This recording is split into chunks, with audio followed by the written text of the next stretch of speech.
The border is secure. No, it's not. There's really not a crisis at the border. Yes, there's a crisis at the border. Wake up. The border is secure. No, it's not. There's really not a crisis at the border. Yes, there's a crisis at the border. Wake up. Somebody in Washington with more than 5 brain cells needs to listen to this.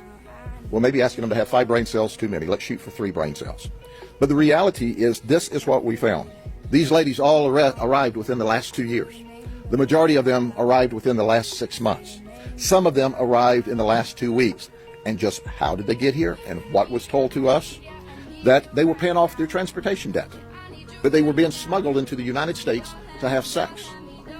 That their family at home was being threatened if they didn't come here and do what they were supposed to and pay off the debts. Did you hear that? So it's not enough that we've got illegal entries. Forget the illegal entries for a moment that are coming here to work, to do good, to do better for their family. What everyone's ignoring is the traffickers in fentanyl that are killing thousands upon thousands upon thousands of our people every day. The traffickers of methamphetamine that are all coming across that border with the traffickers of fentanyl.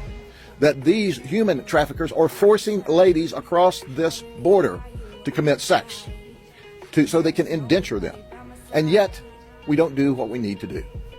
I suggest to you that what we are doing with the immigration issue today is simply this. It's like you go home this evening and, oh my gosh, a pipe is broken and I've got water all over the floor. Well, the federal government's got water all over the floor and they're in there trying to mop it up. At least they say they are. But at the same time, the pipe's still pumping more water onto the floor. The first thing you do when you go home this evening and you find a pipe is broken and you've got water on the floor is you go find the source and turn the valve off.